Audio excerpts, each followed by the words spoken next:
Hello and welcome back to You Want to Do What with Dan and Julie. Today we're here with a PE teacher. He's going to tell us all about what he does, how he does it, all the usual questions you'd expect from us. So welcome. Thank you. Pleasure to be here. Very excited. This is the second intro we've done. It's the first one didn't actually record. So let's jump straight into it. How did you get started? I was at college, I think. I first got into it. The help of my tutor. So everyone was sort of sending off application forms. It got to about 2 days before the deadline to send off your application. Leaving it nice and late. Yeah. And I had a panic attack actually in the middle of the night because I didn't know what I was going to do with my life. So I panicked badly. I didn't know what to do. Had a meeting with my tutor, and he said, "Well, why don't you sort of continue on?" So I was doing sports science at college. He said, "Why don't you just carry on and do that at university?" So I thought, yeah, why not? And then we had a sort of a 2-week work experience placement for college, and I went back to my old school. It was class, yeah, really good fun. Also helped that the teachers knew me, but it was really, really good experience. And then from there, got into more coaching, sort of done like football, sort of assistant coaching, and then moved on to sort of lead coaches at different things. Worked at schools throughout uni, sort of as a cover teacher, and yeah, but it was just, I guess I fell into it as such, and then to my benefit, obviously, so yeah. What would you say is the main thing you enjoy about teaching? Watching young children grow. So yeah, definitely without a doubt, and improve and develop as in PE, that is obviously. And just seeing them really enjoy sport and develop as an athlete, I guess. So compared to a lot of our previous podcasts, I think we all have a slightly more of a relationship with teachers. We've probably all been in contact with them growing up through school and everything. We all know that days were different, classes were different. But what is that like on the other side? What is a normal day? What is an unnormal day for a teacher?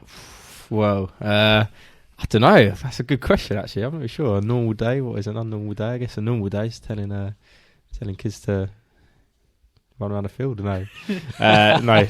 Lately, we actually, this sort of 6-week term, we've had a lot of cross-country. So we have 6-week blocks, and then we change over the sport.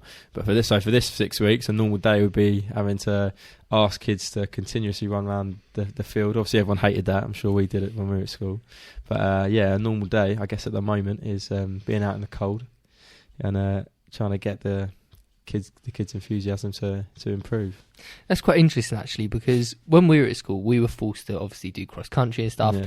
And like looking back at it, obviously, it's good for you, right? You're out in the great outdoors, you're doing exercise. Do you find that kids are being less responsive to it now?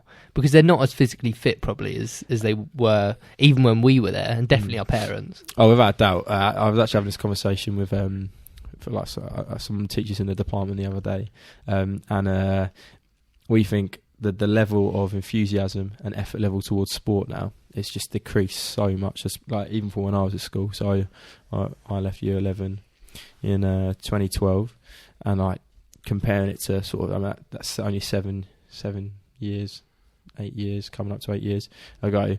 And when I'm comparing how my year and years around me that were at school and their outlook to sport compared to now you're seen as a try-hard if you're good at sport, and you get the mickey taken out of you. Really? Yeah. No, it was always the cool kids that were good at sport. Exactly. And I mean, in my how bizarre. Yeah, in my estimations, it was when we were at school, you were sort of like the king if you were a good sportsman. Always picked first for the football team and the rugby team. Yeah. So if you try hard, if you were to try, and as a teacher's point of view, we love that obviously when they try hard. But it seems to be that you, from your peers, you seem to be getting sort of ridiculed, shall we say, for being a good sportsman. What would you say they've like replaced that with then? Is it just like social media and looking cool in front of everyone? I can't imagine it's the English or maths. No, or the science. Yeah. I mean, I know Xbox games and PlayStation games are definitely something. A lot of people want to be a gamer now. You know, they see like the people like Ninja, for one, is earning millions and millions of pounds just by playing Xbox, and I guess everyone wants to do that. which is fair enough. It's an easy way of making money. But yeah, social media is a big thing. I mean, I see loads of things on Twitter where people are taking the mick out of people for exercising, which I don't get why, because they're trying to better themselves. So yeah, definitely that's been replaced by, I think, maybe a lack of intelligence towards the matter in a way, and neglect the thinking. Sort of, sport is a massive part of us. Exercise is a massive thing. We need to, exercise. It helps with our mental health, our well-being, everything like that. I think people just aren't as educated, or aren't as aware of the benefits of sport at the moment and exercise.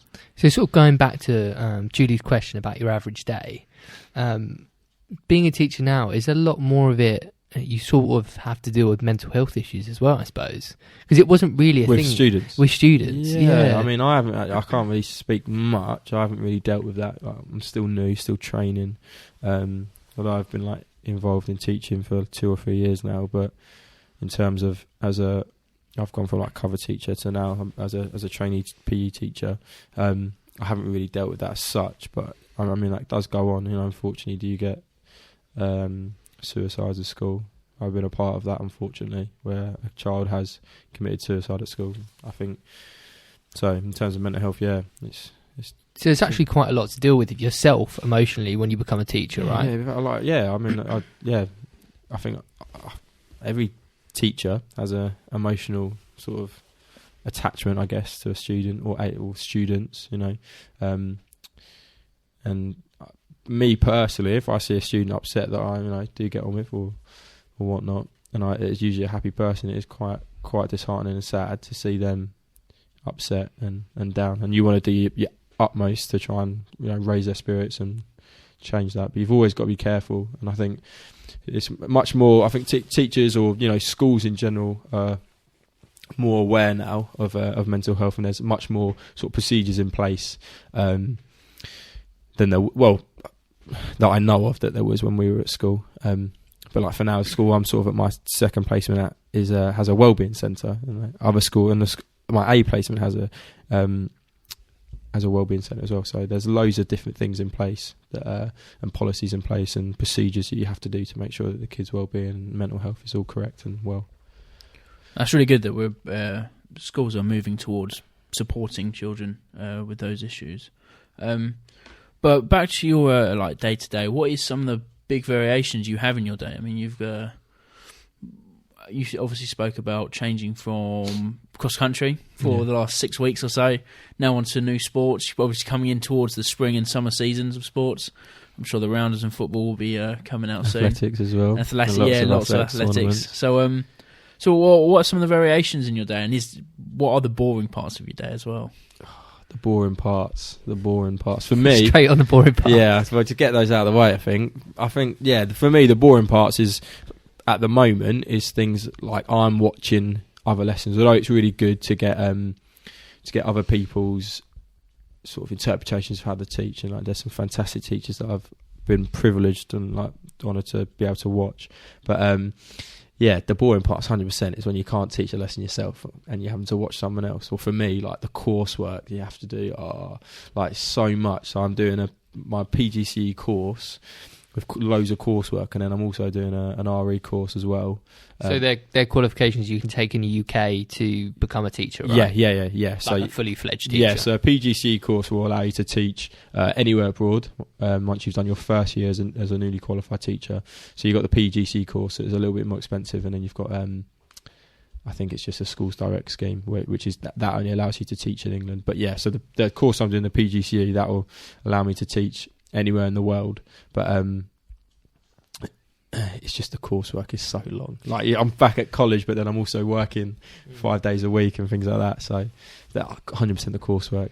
The actual parts of the job, though, that must be boring. So as a PE teacher, there's not really marking as such, is there? Or is that as kids get older and they do it GCSE and whatnot? An A-level, yeah. So there is marking in terms of the GCSE students, so years 10 and 11, and then the A-level and BTEC students, or BTEC's at year 10 and 11 as well. But yeah, A-level, BTEC, GCSE, there's marking. So I guess that is boring. Yeah, you could say the marking of their work, but also quite fun. I mean, it's a different side to PE, and not something that I've mastered, shall we say, yet, the theory side, but it's something I want to improve on. I think I studied PE at GCSE and A level, and I remember some of the biology on it was harder than the biology in the A level I was doing. Yeah. So as a PE teacher, you must have to be so well rounded to sort of teach these kids all these varied subjects within PE. Yeah. You know, like history of PE, the biology, the chemistry, and everything that goes. Social side of it as well. Yeah, mental side of it. Yeah.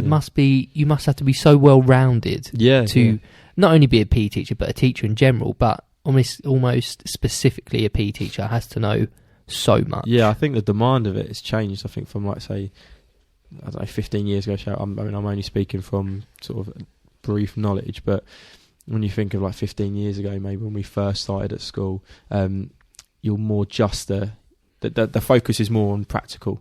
So you're more of a sports teacher as such. Now you're a physical education teacher, where you've got to make sure that your theory side of stuff is fantastic. You know, the demand for a good theory teacher is probably higher than for a good practical teacher, and I think a lot of students and parents are unaware of the when students do take GCSE PE, that the practical to theory percentage of things has changed drastically since I was at school. So it used to be heavily on the percentage, it was sort of maybe 70% practical and 30% theory. Now it's 60% theory and 40% practical.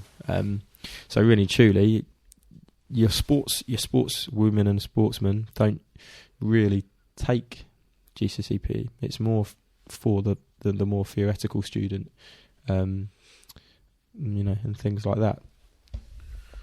So obviously, we've all gone to school, and one of the things that obviously happens is we go into a lesson, we have homework gets marked the next week.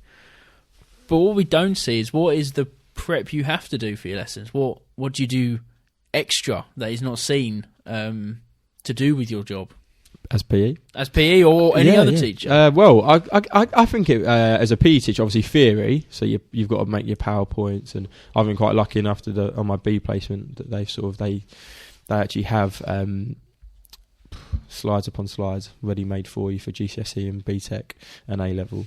But so for theory, obviously you've got to make your presentations. If you need paperwork or different resources to use in the lesson, then you've obviously got to make sure that that's all ready and prepared. But I mean, things like swimming is quite helpful to get like little sheets, pardon me, sorry, sheets to use for students to look at, so to break the skills down. So even things like trampolining, just sheets that you give to the students just to break the skills down. Put a sequence on there. So for example, pike, straddle, tuck, and then followed up by swivel hips, seat drop, front drop, something things like that, and then a front flip or whatever. Do you remember at school there was always one kid that was really, really good at trampolining and just absolutely showed everyone up? Yeah, I can't say I was that person. When it got to the front twist, that was it. I couldn't do it. I can't do a back. You're lucky it's a podcast. We might ask you to demonstrate. No. Well, but so I think resources, things like that, for trampoline it is perfect. Get loads of resources up there, and then you can then dot around the trampolines and try and make sure that the kids are getting it. You can get sort of higher end. A gymnastics lesson I taught just before Christmas. I had like a higher end can do steps to take, so maybe the lower ability students can try the first steps and then move on to the next step. The higher mid to high can move on straight away to the next steps, and the higher can be attempting the highest sort of hardest one possible. And where do you have to find time to do that? I mean, you get your own personal time. Yeah. The school do allocate that within your timetable, but obviously it does come on weekends. Saturday, when you want to have a beer on a Saturday and Sunday, you've got to make sure that you've diverted that time away to make sure that you've been able to get your plans going. So what are some of the sort of key parts or sort of elements to your role? So you've got planning, you've got physical, actually taking the lesson. What would you name sort of the specific things you have to do as a teacher within your role? Good question. What was the question again? I forgot. So you got lesson plan, you got taking the actual lesson. Yeah. But the elements within it, obviously, you're like you said, you're planning. Oh, so the roles within those things. Yeah, exactly. Oh, well, I guess it's like the development of children. Development of students. You want to make sure that in your planning, you can see a clear development, and then within your lessons, you're seeing clear development, and also, thinking about the well-being. I think that's, like we spoke about earlier, massively important. So well-being, development, just making sure it's fun. But for you as well, you want to be seeing your own development within those lesson plans as well, and within your teaching.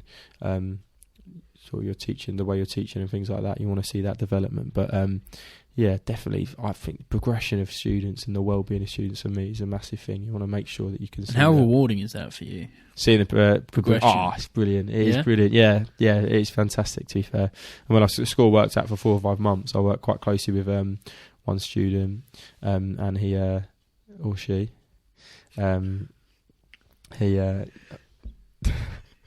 this student was having real trouble with with their theory, and they by the end of it, sort of really helped the person, and they seemed to have got it. So it was nice to see that they sort of gone from a frustrated figure not being able to pick something up, and then when I sort of finished with them and I went away and left the school, it was nice to see that they were actually improving. Confidence was improving, and that the whole round this was in theory was just tenfold better than it was when I first arrived. Are there some elements to teaching that you find really frustrating? Because I think, well, definitely when we were at school, I think people were getting less and less interested in actually learning as we were going through school. Like year 7, 8 and 9, everyone sort of was like trying to get on with their work and learning. But then the further you got through school, people were sort of just dropping off numbers wise. Means to an end, is it? For some students. I find it frustrating, the attitude towards school. I mean, I wasn't saying I was a perfect student, but like, I think especially for GCSEs, you've got to think of it as like a stepping stone, and without that first step that you're going to take and getting decent GCSEs, even if it's a C grade, which I think now is a 4, they've changed it.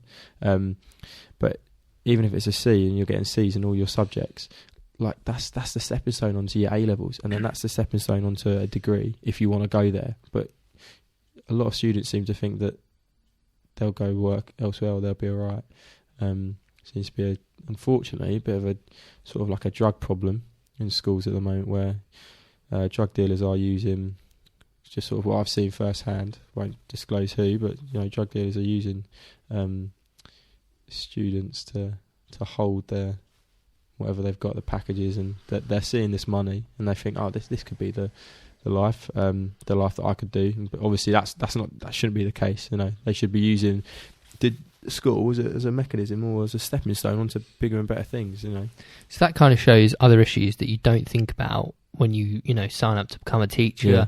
You have to deal with so many other issues. What it sounds like you do, like you just mentioned. Seems to be a much bigger problem at the moment. Unfortunately, seems to be a huge problem at the moment, and it's really sad, to be honest. I don't think it's fair whatsoever.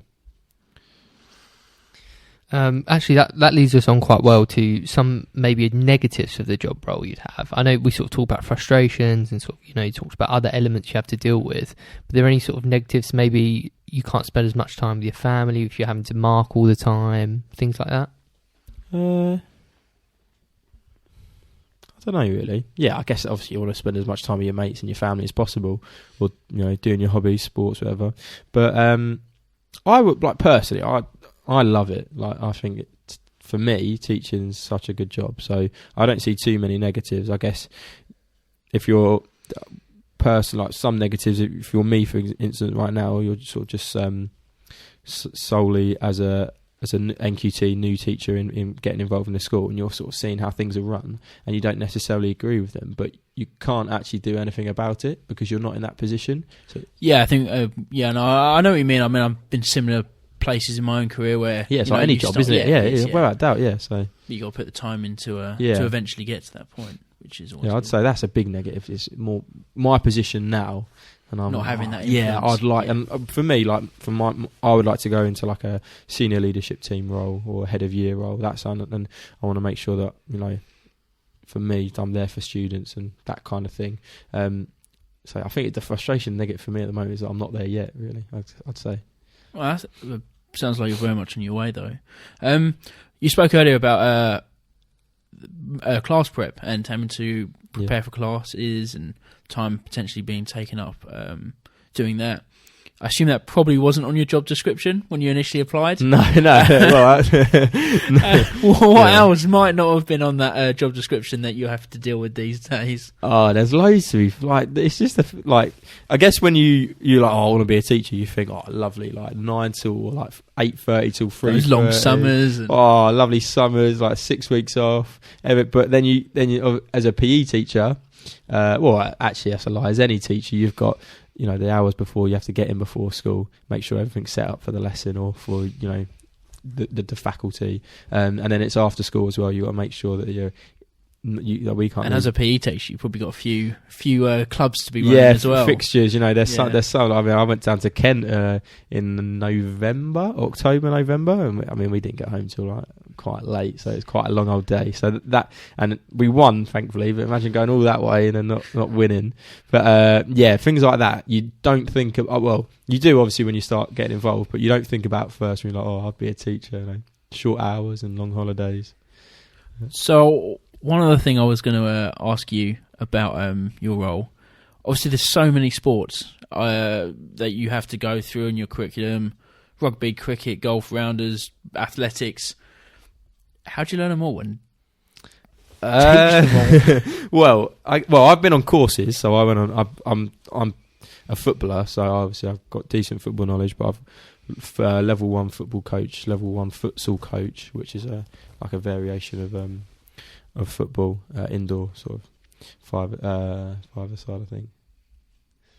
Should know that. I went on a course. But I've been on rugby, basketball, and I was a gym instructor as well for a while, like PT. So I've got that course. So you've got to obviously have your own CPD, like a continual professional development. You've got to make sure you're doing that. You've got to research everything. But it's like anything, even if you're in a job in the city or I don't know, you're a labourer, you've got to make sure that you're researching these jobs and make sure you're doing it right, and you've got to learn. But there's always mistakes, and I guess for me personally, this year is the best year to make a mistake. But I guess with some things you learn on the job, but you also absorb other people's knowledge and try and be a sponge. That actually leads in quite nicely to sort of how do you develop as a teacher. So you've mentioned you go and do your CPD and all these things, but to go from a teacher sort of to head of year and then to a senior sort of figure in teaching, how does that development sort of, is that 10, 20 years, or is it just based on how good you are, or how does that sort of work?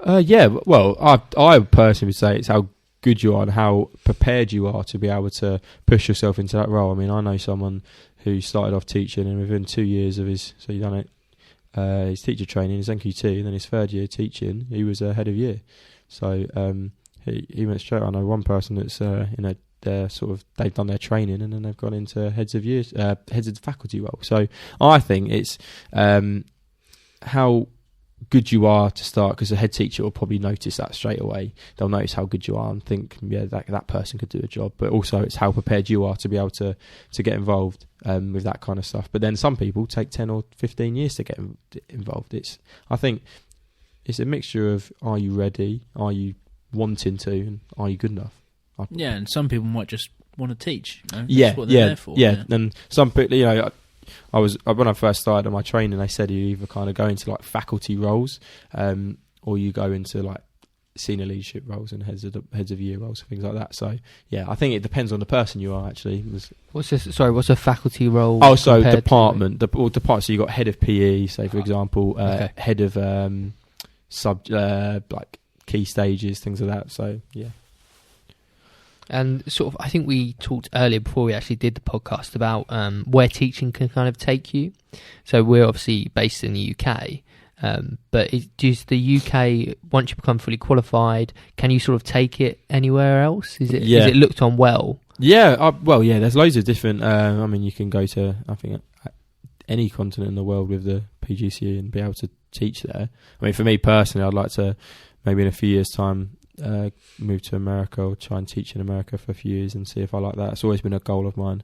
But yeah, I think it. I mean, I know that many different countries. I mean, I've travelled in Asia and they loved English teachers and they're all for it. So I've got a friend in Shanghai at the moment. Friends in America as well teaching. So I think I think it seems to be that a lot of countries like having English teachers out there and they're all for that as well. So it's a career path that unlocks a lot of the world for you. If you want to do a bit of travelling, you want to see the world. Yeah, that's a massive benefit really. You've got the 6 weeks to be able to, go and travel, but also your job allows you to be able to travel the world. Like you could do a 6-month maternity cover or something, sport, and like you said, you were a footballer. You can go literally anywhere and teach football. It's just constantly growing, particularly in the US. US seems to be massively growing, doesn't it, for all sports, but football in particular over the last sort of 20 years is just grown and grown. What sort of personality traits would you say you need to be a good teacher? Confidence, calmness. I think for me they're the two that I would say that I have. Confidence, knowledge, being able to, and a good speaker. I think you need to be a good speaker. You've got to hold a class, hold the room, make sure everyone's watching you, and a good way about you, a good personality. I think to be, you've got end of the day. To be able to sort of do well, you need to be respected by the kids, and you can't go in being all brash, and rude and arrogant. You need to have a nice way about you, so that the students can relate to you, and they think to yourself, "Oh, I'd like to be that." Or you think, in 10 years' time when they leave, and they're like, "Oh, do you remember that teacher? Or do you remember that teacher?" I know we still do it now. Yeah, certain teachers sort of stick in your head. Yeah, don't they? and you want to have that lasting impact on them. So you've got to have a really nice way about you to be able to be successful, I think. So, short term, long term, and sort of into the future, sort of income wise for a teacher, what's the sort of range you can expect? So you come out, you start working, and then you eventually get to a head of a year. What's the sort of range? Just a rough figure. So I believe the starting wage, because you've got bands with teachers, so I'm not entirely clued up on it, but I know that it goes up every year, and then depending on what kind of role you've got in the school, you'll increase. So you'll start off on about 22,000, I believe. I might be wrong, and then you can be upwards of potentially so that's the starter NQT teacher, and then like a head teacher's role, principal role. I think it can be from upwards of 80 grand. So wow. But it all depends. So you've got your TLRs, they call it, and depending on your role, so you could be a head of year, so your TLR will go up, and then your wage will increase each year until it hits a certain point, and then it will just keep on depending on your role in the school, it will just increase from there. Brilliant. So sort of last sort of round us off question, what is sort of your favourite part of the job? If you had to pick one thing, why you became a teacher, and what you most enjoy about it? I think that being able, why I became a teacher, to be able to teach sport every day and to be involved within sport every day. That's probably one of the big things for me as a teacher, and also to be able to see, young people grow into mature athletes, if you like, and the development. I've always enjoyed working with kids, so that's something that's always been a big thing for me. So yeah. Well, thank you so much for coming on. It's been an absolute pleasure to thank you for having me. It's been fantastic. And just any advice to give to new teachers getting started, if you had any? Enjoy it, embrace it, embrace every day. No day's the same. I guess work hard, and then you'll reap the benefits of that. But always enjoy it, and don't get your head down if you have a bad day. No 2 days are the same. Brilliant. Thank you, mate. Really enjoyed that. That was really good. Thank you. Yeah. Thank you for having me.